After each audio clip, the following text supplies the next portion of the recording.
ડીસામાં ગેરકાયદે ફટાકડા ફેક્ટરીમાં બ્લાસ્ટ, 21 શ્રમિકોના થયા મૃત્યુ. વિસ્ફોટ થતાં બાજુમાં આવેલા ગોડાઉનનો સ્લેબ થયો ધરાશાયી.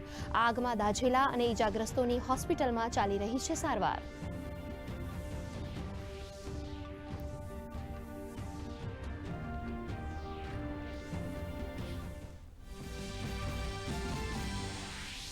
ડીસામાં થયેલા બ્લાસ્ટ અંગે મુખ્યમંત્રીએ વ્યક્ત કરી સંવેદના. મુખ્યમંત્રીએ કહ્યું, શ્રમિકોના મૃત્યુની ઘટના હૃદયદ્રાવક. સ્થાનિક અધિકારીઓ સાથે વાતચીત કરી રાહત અને બચાવ કામગીરી ઝડપી બનાવવા મુખ્યમંત્રીનો આદેશ.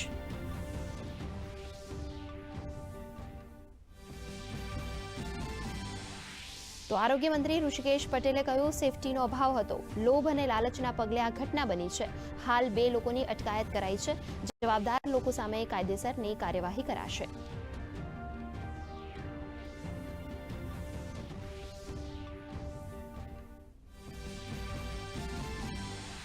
વિધાનસભાના અધ્યક્ષ શંકર ચૌધરી અને મંત્રી બળવંતસિંહ રાજપૂત પહોંચ્યા ડીસા ઘટના સ્થળે.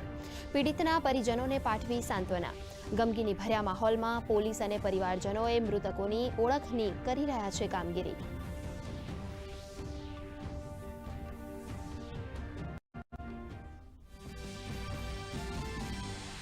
રાજ્યમાં આજે જૂનાગઢ અને રાજકોટમાં પણ બની આગની ઘટના.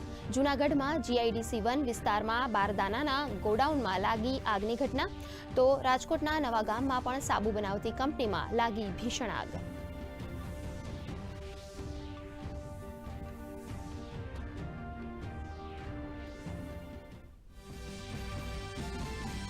પ્રધાનમંત્રી નરેન્દ્ર મોદી તેમજ ચીલીના રાષ્ટ્રપતિ બોરિક ફોન્ટ વચ્ચે હૈદરાબાદ હાઉસ ખાતે થઈ બેઠક.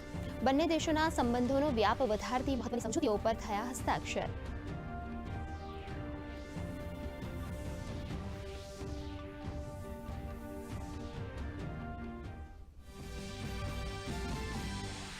આવતીકાલે લોકસભામાં વક્ફ સંશોધન બિલ રજૂ કરાશે.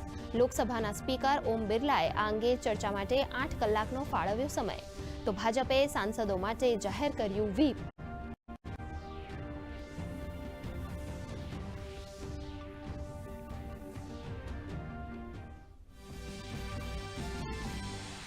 હવામાન વિભાગે એપ્રિલ તથા મે માસમાં સામાન્ય કરતાં વધુ તાપમાન રહેવાના આપ્યા સંકેત. આજે દીવ, પોરબંદર, ભાવનગરમાં હીટ વેવનું યલો એલર્ટ. વલસાડમાં કમોસમી છાંટણા.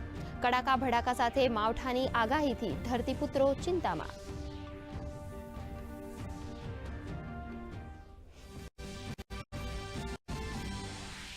IPLમાં આજે લખનઉ સુપર જાયન્ટ્સ અને પંજાબ કિંગ્સ વચ્ચે મુકાબલો. આ સિઝનમાં બંને ટીમ પ્રથમ વખત એકબીજાનો કરશે સામનો. લખનઉના અટલ બિહારી વાજપેયી સ્ટેડિયમ ખાતે 7:30 વાગ્યાથી શરૂ થશે મુકાબલો.